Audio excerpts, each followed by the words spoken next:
O que fez o céu de Kamchatka explodir em chamas. Em 14 de outubro de 2025, às 3:10 da manhã, a noite pairava de forma anormalmente silenciosa sobre a península. Um drone de reconhecimento Lea-100 captou um leve pulso térmico, dois helicópteros Mi-24 resfriando na rampa, caminhões de combustível em marcha lenta e um radar Nebo-M girando lentamente em direção ao mar. Sobreposições infravermelhas comerciais aprimoraram a imagem. Mais de um milhão de libras de combustível de aviação e munições empilhadas prontas para semanas de operações. Não era um posto avançado qualquer. Era uma linha vital. A Ucrânia respondeu com um plano simples e implacável. Operação Armadilha Eco. Lançar dois drones Iska TB2 para atrair o fogo do radar, forçar uma reinicialização e então avançar quatro drones de ataque FP-1 silenciosos, voando baixo pelo espaço aberto para atingir o agrupamento de Mi-24, um avião de patrulha B-12 e a antena do Nebo-M. O timing seria tudo. A precisão seria fatal. As defesas aéreas russas conseguiriam enxergar através do engano. Ou um punhado de drones abriria um corredor cego de 90 quilômetros no escudo do Pacífico de Moscou. Em minutos, a noite revelaria a resposta. Às 3:10 da manhã de 14 de outubro de 2025, sobre a quietude congelada da península de Kamchatka, um único drone de reconhecimento ucraniano Lea-100 deslizava silenciosamente pela noite. O ar era rarefeito, a temperatura mal chegava a +6 e o mar abaixo não era mais que um vidro negro. A partir de sua câmera térmica, dois leves brilhos alaranjados surgiram. Dois helicópteros de ataque russos Mi-24 haviam acabado de pousar. Em segundos, a inteligência artificial a bordo confirmou o que o olho humano poderia não perceber. Não era uma pista avançada. Era uma base aérea totalmente operacional, escondida na tundra. Satélites infravermelhos comerciais se juntaram à vigilância. Os dados retornaram chocantes: mais de 2 milhão de libras de combustível de aviação, centenas de toneladas de munição de 30 mm e um conjunto de radares, Nebo-M e Podlet K1, projetados para rastrear aeronaves stealth a até 430 km de distância. Não era um posto comum. Era um coração logístico, um nó que alimentava as operações aéreas russas no Extremo Oriente. Se destruído, abriria uma zona cega de 90 quilômetros nas defesas do Pacífico da Rússia. No centro de comando da Ucrânia, em Zaporizhzhia, os analistas ficaram em silêncio. Cada coordenada, cada pulso infravermelho correspondia a um conjunto de alvos perfeito. A base estava viva. Caminhões de combustível em marcha lenta. Equipes terrestres rindo ao lado dos hangares, alheias ao fato de que sua noite rotineira havia sido marcada para a história. Então veio o sussurro na linha de comunicação, Armadilha Eco confirmada. Sem discursos, sem hesitação, apenas precisão fria. Em 15 minutos, aquela noite silenciosa seria rasgada por fogo e som. Mas naquele momento, sob o brilho azul tênue do feed óptico do Lea-100, o mundo acima de Kamchatka estava calmo, sem saber que uma guerra a centenas de quilômetros de distância acabara de chegar à sua porta. O que aconteceria em seguida provaria que o silêncio é a arma mais mortal de todas. Às 3:12 da manhã, as evidências eram inegáveis. O que o Lea-100 encontrou não era apenas uma pista de pouso. Era a linha vital do leste da Rússia. Sobreposições de satélite revelaram um complexo extenso com 12 hangares, 4 silos de combustível e um centro de comando enterrado reforçado com 90 centímetros de concreto e aço. Dentro desses silos havia mais de 500 mil galões de combustível de aviação, o suficiente para manter patrulhas de Mi-24 e B-12 voando sobre o Pacífico por 2 semanas seguidas. A base não era defensiva, era uma infraestrutura ofensiva. A partir dali, aeronaves russas lançavam missões de reabastecimento em direção a Chukotka e Khabarovsk, formando uma cadeia que se estendia por 3.200 quilômetros de costa. Seus sistemas de radar Nebo-M com alcance de 430 km e Podlet K1, projetado para detectar drones voando baixo, formavam uma cúpula de proteção eletrônica que mantinha todo o setor de Kamchatka intocado por meses. Destruir esse centro não significaria apenas silenciar um radar. Seria fraturar a artéria logística que alimentava as forças russas no leste. Sem a base de Kamchatka, os movimentos de tropas diminuiriam em 60%. Voos de reabastecimento teriam que ser redirecionados por mais 690 quilômetros e as defesas aéreas ficariam cegas por pelo menos 5 horas cruciais. Os analistas ucranianos enxergaram claramente. Não era uma oportunidade. Era a oportunidade. Cada galão de combustível ali, cada míssil armazenado, representava ataques futuros esperando para acontecer. Neutralizar essa base faria toda a região tropeçar. Às 3h20 da manhã, a ordem chegou. Alvo confirmado. Prosseguir com a armadilha Eco. O silêncio na sala de comando foi quebrado. Agora o relógio começou a contar regressivamente. Será que um punhado de drones silenciosos em um engano perfeitamente cronometrado seria suficiente para romper o escudo de aço de Kamchatka? Às 3h25 da manhã, a calmaria sobre Kamchatka foi destruída. Dentro do centro de comando subterrâneo da Ucrânia, em Zaporizhia, uma única frase apareceu no feed criptografado Armadilha Eco ativada. O plano que levou 6 semanas de mapeamento de precisão e 32 passagens de satélite finalmente estava em movimento. 2 drones Iska Bayraktar TB2 subiram pela névoa congelante navegando a 2.500 metros e transmitindo em frequências abertas. Brilhantes óbvios deliberados. Suas carcaças compostas emitiam sinais falsos em 2, 4 e 5, 8 GHz, imitando uma formação de ataque completa. As telas de radar na base aérea de Yellow Zoo começaram a se acender. A unidade Podlet K1 sinalizou múltiplos alvos. Em segundos, o conjunto de radares Nebo-M, avaliado em quase os 50 milhões de watts, passou para o modo de alta potência e travou nos intrusos. Às 3h30 da manhã, uma bateria Pantsir SU-1 abriu fogo. 30 projéteis e 6 mísseis interceptadores rasgaram o céu destruindo as iscas. Os operadores celebraram cedo demais. Em suas telas, 2 alvos haviam desaparecido. Para eles, a ameaça estava encerrada. Na realidade, ela apenas começara. Abaixo da cobertura do radar, a menos de 150 metros acima do gelo, 4 drones de ataque FP-1 avançavam silenciosos e escuros. Cada um carregava uma ogiva de carga moldada de 75 quilos, capaz de cortar hangares de aço e tanques de combustível. Sem transponders, sem sinal de GPS, apenas navegação inercial e cronometragem precisa ao milissegundo. Às 3h32 da manhã, os 3 drones romperam a formação deslizando pelo estreito espaço deixado após o ataque das iscas. Da perspectiva russa, o céu estava vazio.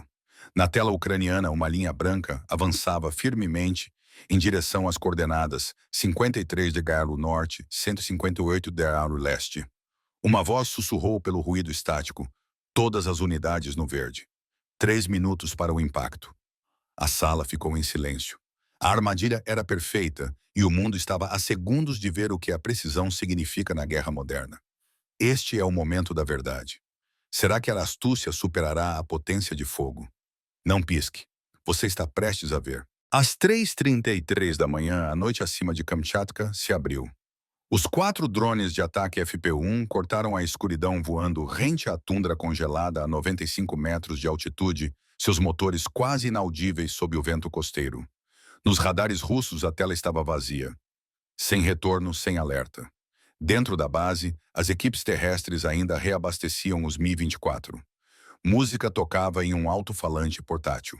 Soldados riam, servindo chá em canecas de lata. Eles nunca ouviram os drones chegando.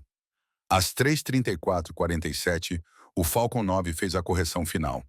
O primeiro FP-1 acelerou para 245 km, mergulhando em direção ao agrupamento de Mi-24, estacionado na plataforma oeste. Sua ogiva, 75 kg de explosivo moldado, atingiu o cubo do rotor em um ângulo de 27 degrees. A detonação rasgou a estrutura de titânio do helicóptero, produzindo uma bola de fogo de mais de 110 metros de altura. A onda de choque estilhaçou as janelas dos hangares próximos e arremessou barris de combustível a mais de 120 metros. O segundo Mi-24 explodiu segundos depois, sua munição incendiando como uma cadeia de fogos de artifício. Às 3h35:02, o segundo FP-1 rompeu a formação e mergulhou diretamente no conjunto de radares Nebo-M. A antena de 13,7 metros de altura e girando lentamente foi atingida no centro. A explosão liberou uma sobrepressão superior a 33 kg por CM2, destruindo trailers de comunicação e matando todos os operadores dentro da cabine de controle. A cúpula do radar se desintegrou em fragmentos de metal fundido, espalhando detritos em um raio de 400 metros. Os dois últimos FP-1 atingiram seu alvo 12 segundos depois, dois aviões de reconhecimento marítimo B-12, próximos ao depósito de combustível. A explosão incendiou mais de 500 mil galões de combustível de aviação, transformando a seção norte da base em um lago de fogo. As chamas alcançaram mais de 100 metros de altura e a onda de pressão foi sentida a 29 quilômetros de distância na cidade costeira de Yellow Zoo. Dentro do perímetro da base, o caos irrompeu. Sirenes soaram.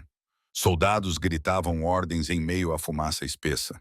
43 pessoas foram confirmadas feridas no primeiro minuto e 17 outras nunca foram encontradas novamente.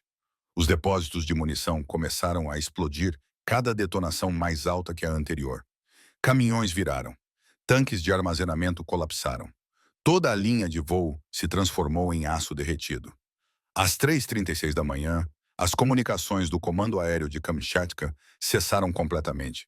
Imagens de satélite capturaram um único brilho térmico massivo com quase 430 metros de largura, engolindo o que outrora foi a base aérea mais fortificada do leste da Rússia. Para os operadores ucranianos observando em silêncio, não houve aplausos nem celebração, apenas o zumbido silencioso dos sinais de confirmação. O ataque havia acertado. A base estava destruída. Às 3h40 da manhã, a bola de fogo sobre Kamchatka era visível a 64 quilômetros de distância. Pescadores locais na Baía de Avacha pensaram que um vulcão havia entrado em erupção. Mas isso não era um ato da natureza, era a mão precisa da guerra moderna. Toda a base, outrora um labirinto de aço e combustível, tornara-se uma única cratera brilhante. As chamas consumiram hangares, pistas e quartéis. Leituras de satélite da empresa americana Maxar mostraram temperaturas de superfície superiores a 1.200 degs, suficientes para derreter as estruturas de liga dos Mi-24 e B-12 em poças de metal fundido. Às 4h10 da manhã, o Comando do Pacífico da Rússia tentou restabelecer contato. Não havia nenhum. A última mensagem registrada da base, uma transmissão interrompida, dizia: radar fora incêndio de combustível, solicitando evacuação antes de a linha morrer. Em 1 hora, a grade de defesa oriental da península de Kamchatka ficou inativa. A destruição do Neboemi abriu um corredor cego de 90 quilômetros, expondo o espaço aéreo do Pacífico de Petropavlovsk a Kamchatka. Quando a luz do dia chegou, as imagens de satélite revelaram um pesadelo. 3 helicópteros de ataque Mi-24 reduzidos a esqueletos queimados. 2 aviões de reconhecimento B-12 vaporizados além do reconhecimento. 1 milhão de libras de combustível de aviação perdidas. Mais de 60% do pessoal da base incapacitado. 43 feridos. 17 confirmados mortos, muitos soterrados sob abrigos de concreto colapsados. A mídia estatal russa chamou o incidente de mau funcionamento técnico. Mas analistas independentes sabiam da verdade em poucas horas. A precisão, o timing e o silêncio eletromagnético apontavam inconfundivelmente para a Operação Armadilha Eco. Uma missão ucraniana executada com perfeição cirúrgica. Estrategicamente, o impacto foi imediato. Comboios de combustível russos foram forçados a redirecionar 690 km oeste, triplicando os tempos de trânsito. As operações de helicópteros no leste foram paralisadas por 48 horas, prejudicando a mobilidade de tropas na fronteira do Pacífico. Pela primeira vez desde o início da guerra, um ataque de drones ucranianos não apenas perfurou a parede de radar da Rússia, mas apagou um distrito militar inteiro do mapa. No centro de comando da Ucrânia, as telas escureceram. Missão concluída. Sem aplausos, apenas dados, carimbos de tempo, perdas de sinal e uma zona vermelha brilhante, onde antes havia uma base aérea. Naquele silêncio, uma verdade emergiu. Na guerra moderna, a vitória não pertence ao maior exército ou à arma mais barulhenta. Pertence àqueles que atacam sem serem vistos no exato segundo em que o inimigo para de observar. Quando a fumaça finalmente se dissipou sobre Kamchatka, apenas o silêncio permaneceu. A base aérea outrora movimentada, lar de centenas de militares russos, máquinas e munições, fora reduzida a uma cicatriz enegrecida na tundra congelada. Imagens de satélite tiradas horas depois mostraram uma grade carbonizada de pistas, depósitos de combustível queimados e torres de radar retorcidas. O que antes era um símbolo do alcance russo no Pacífico, agora não passava de cinzas e aço derretido. Ao amanhecer, equipes de emergência ainda lutavam para controlar explosões secundárias. O combustível de aviação queimava profundamente sob a superfície, criando incêndios subterrâneos que arderiam por dias. O ar cheirava a metal e combustível de jato por toda a península. Operadores de radar observavam suas telas piscarem com estática. O céu oriental havia ficado cego. Para Moscou, a perda foi mais que financeira. Foi psicológica. Uma fortaleza considerada intocável caíra em menos de 7 minutos. A Operação Armadilha Eco logo seria estudada em academias militares ao redor do mundo. Um modelo de precisão, engano e timing. Com 3 pequenos drones, a Ucrânia paralisou a defesa de uma região inteira, provando que tecnologia e intelecto podem superar o poder bruto e o custo. O dano total excedeu os 220 milhões de dólares.